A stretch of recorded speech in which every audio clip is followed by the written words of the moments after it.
मैं दीप्ति अग्रवाल, सहायक आचार्य राजनीति विज्ञान, आरडी गर्ल्स कॉलेज भरतपुर में कार्यरत हूँ। मैं बीए पार्ट 3 का फर्स्ट पेपर पाश्चात्य राजनीतिक चिंतन का जो पहला विचारक है प्लेटो, उसके विषय में 2 वीडियो मैं बना चुकी हूँ। ये मेरा तीसरा वीडियो है। जो प्लेटो है, प्लेटो के विषय में मैंने आपको बताया कि उसका एक सामान्य परिचय, उसकी अध्ययन पद्धति, उसका जो रिपब्लिक है उसका मैंने एक सामान्य परिचय दिया। वर्तमान में प्लेटो का जो न्याय है उसके विषय में हम चिंतन कर रहे हैं। न्याय, पिछले वीडियो में मैंने न्याय के विषय में बताया कि प्लेटो ने अपना न्याय सिद्धांत देने से पूर्व यूनान में जो प्रचलित न्याय के 3 सिद्धांत थे, न्याय का परंपरावादी सिद्धांत, दूसरा न्याय का क्रांतिकारी सिद्धांत और तीसरा न्याय का जो व्यवहारवादी सिद्धांत है। तो प्लेटो ने न्याय के उन सिद्धांतों के विषय में बताया और उन सिद्धांतों में क्या कमियां थीं या क्या आलोचना है वो प्लेटो ने बताई। उसके बाद फिर उसने अपना न्याय सिद्धांत प्रस्तुत किया है।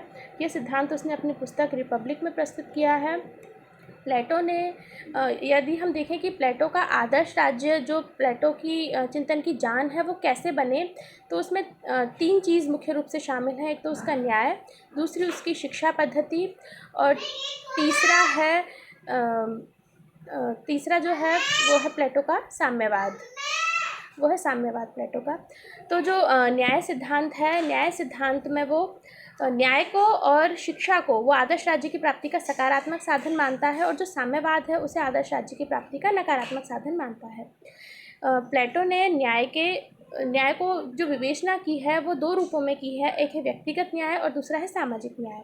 प्लेटो मानव आत्मा के 3 गुणों की चर्चा करता है। सबसे पहले वो कहता है प्रत्येक मनुष्य की आत्मा में 3 गुण होते हैं, जिसे हम कहते हैं विवेक, साहस और संयम। अगर हम इंग्लिश में कहें तो विवेक को हम कहेंगे रीज़न, साहस को कहेंगे हम स्पिरिट और संयम या कुछ बुक्स में क्षुधा शब्द भी प्रयोग में आता है, इसे हम कहते हैं एपेटाइट। तो प्लेटो कहता है हर मनुष्य में 3 गुण होते हैं, किंतु इन तीनों गुणों में एक बैलेंस या समन्वय रहता है और विवेक द्वारा मनुष्य का पूरा जीवन अनुशासित होता है। तो अगर इस तरह होता है कि तीनों गुणों में बैलेंस रहे और विवेक द्वारा मनुष्य का जीवन अनुशासित रहे, तो इसे हम व्यक्तिगत स्तर पर न्याय की स्थापना कहते हैं। इसी व्यक्तिगत स्तर के न्याय को फिर वो सामाजिक स्तर पर देखता है। वो कहता है कि हर व्यक्ति में इन तीनों में से किसी एक गुण की प्रधानता होती है। प्रत्येक व्यक्ति में जिस गुण की प्रधानता होती है उसके हिसाब से वो समाज में 3 वर्गों की कल्पना करता है। जिस व्यक्ति में विवेक की प्रधानता होगी वो है दार्शनिक वर्ग, जिसमें साहस की प्रधानता होगी ऐसे व्यक्ति मिलकर बनाएंगे सैनिक वर्ग, और जिसमें क्षुधा या एपेटाइट की प्रधानता होगी वो बनाएंगे उत्पादक वर्ग। तो इस तरह वो समाज में प्रत्येक व्यक्तिगत 3 गुणों के आधार पर 3 वर्गों की कल्पना करता है, शासक वर्ग, सैनिक वर्ग और उत्पादक वर्ग। ये तीनों वर्ग अपना एक निश्चित कार्य करें। अब इनका कार्य क्या है? जो शासक वर्ग है उसका कार्य है शासन करना, प्रजा के हित में कार्य करना, पूरी तरह से एक नगर राज्य का विकास हो सके, ऐसे सारे कार्य एक दार्शनिक शासक को करने चाहिए। दार्शनिक शासक जो होगा वो निजी स्वार्थों से या जो भी तत्व ऐसे होते हैं जो एक अच्छे शासक में होने चाहिए, उन गुणों से भरा हुआ होगा और सारे व्यसनों से या हर तरह की बुराइयों से वो शासक मुक्त होगा। उसने शब्द ही दिया है दार्शनिक शासक। दार्शनिक यानी जो एक उच्च स्तर को प्राप्त कर चुका है, जो किसी भी तरह गलत हो ही नहीं सकता प्लेटो के हिसाब से। दूसरा जो सैनिक वर्ग है उसका कार्य होगा नगर राज्य की सीमाओं की रक्षा करना और राज्य के लोगों को की रक्षा करना हर तरह से। शौर्य की प्रधानता होगी इस वर्ग में, साहस की प्रधानता होगी इस वर्ग में। तीसरा वर्ग जो है वो है उत्पादक वर्ग। वो राज्य में व्यवसाय करने का, कृषि और उत्पादन करने का कार्य करेगा। ये प्लेटो के हिसाब से ये तीनों वर्ग अपना अपना कार्य करें, कोई वर्ग किसी अन्य वर्ग के कार्य में हस्तक्षेप न करे, तो उस राज्य में सामाजिक स्तर पर न्याय की स्थापना हो जाएगी।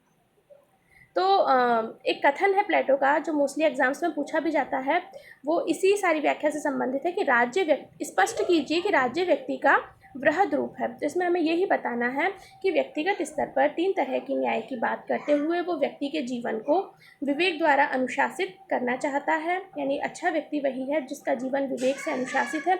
उसी तरह समाज में 3 गुणों के आधार पर तीन गुणों की प्रधानता के आधार पर 3 वर्ग होंगे और संपूर्ण समाज दार्शनिक शासक जो विवेक का प्रतिनिधित्व कर रहा है उसके द्वारा अनुशासित रहेगा। तो इस तरह सामाजिक स्तर पर न्याय की स्थापना हो जाएगी। अगर हम विशेषताएं देखें प्लेटो के न्याय सिद्धांत की, तो इसमें ये निकल कर आती हैं इसकी जो प्रमुख विशेषताएं कि ये कार्य विभाजन का सिद्धांत है, हस्तक्षेप का सिद्धांत है, और अगर एक ही व्यक्ति एक कार्य को लंबे समय तक करता है तो कार्य विशेषीकरण भी उसमें उत्पन्न हो जाता है।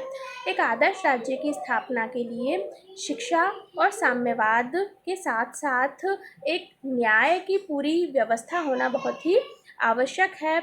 न्याय जो है आदर्श राज्य की स्थापना में एक सकारात्मक साधन है।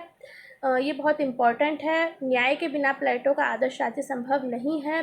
न्याय के अगर हम लाभ देखें प्लेटो के न्याय सिद्धांत के, तो इसका जो एक बहुत बड़ा लाभ है वो ये दिखाई देता है कि वो जो शासक वर्ग है, शासक वर्ग में एक तो हो गया शासक, और एक संरक्षक वर्ग की बात करता है। वो कभी कभी संरक्षक वर्ग शब्द का प्रयोग वो शासक और सैनिक दोनों वर्गों को मिलाकर करता है। तो ये जो दोनों वर्ग हैं शासक और सैनिक, ये दोनों वर्ग इनके पास परिवार नहीं होगा, इनके पास निजी संपत्ति नहीं होगी, इसलिए ये भ्रष्ट नहीं होंगे, क्योंकि प्लेटो का मानना था कि परिवार और निजी संपत्ति ही मनुष्य को भ्रष्ट करती है। तो जब इन दोनों के पास ये दोनों चीज़ें नहीं होंगी तो उनका पूरा का पूरा ध्यान उस राज्य के विकास में और उस राज्य के मतलब हर तरह से डेवलपमेंट में होगा। भ्रष्ट नहीं हो सकते ऐसे शासक। और जो उत्पादक वर्ग है, उत्पादक वर्ग कृषि का कार्य करेगा और उसके पास परिवार और संपत्ति भी हो सकती है, वो उसके लिए साम्यवाद की व्यवस्था नहीं करता उत्पादक वर्ग के लिए। अच्छा, अगर हम इसकी कमियां देखें इस सिद्धांत की, तो इस सिद्धांत की कमियों में एक चीज़ नज़र आती है कि ये कहने में तो बहुत आसान हमें लगता है कि 3 वर्ग होंगे, उनकी प्रधानता होगी, लेकिन किस व्यक्ति में किस गुण की प्रधानता है या कब उसमें उस गुण की प्रधानता बदलकर दूसरे गुण की प्रधानता हो जाए, ये नहीं कहा जा सकता। तो हर वर्ग को शिक्षा मिले, जबकि प्लेटो के चिंतन में हमें कुछ इस तरह का मिलता है कि उत्पादक वर्ग के लिए शिक्षा की व्यवस्था नहीं है। जब हम उसकी शिक्षा प्रणाली पढ़ेंगे तो हम विस्तार से इसकी चर्चा करेंगे। तो उत्पादक वर्ग को कहीं ना कहीं शिक्षा से वंचित रखा गया है, और दूसरी तरफ शासक और सैनिक वर्ग को परिवार और संपत्ति से वंचित रखा गया है। दूसरा, इसमें कर्तव्यों की तो बहुत बात की जाती है प्लेटो के न्याय सिद्धांत में कि हर व्यक्ति का कर्तव्य है कि वो अपने काम को ठीक से करे जो उसके लिए निर्धारित है, किंतु अधिकारों की इसमें बात नहीं की जाती, अधिकारों की चर्चा नहीं की जाती। तो ये हमें कमियां प्लेटो के न्याय सिद्धांत में दिखाई देती हैं। अगली श्रृंखला में हम प्लेटो के किसी अन्य सिद्धांत की चर्चा करेंगे, या प्लेटो का शिक्षा सिद्धांत ही हम लेंगे। बहुत बहुत धन्यवाद।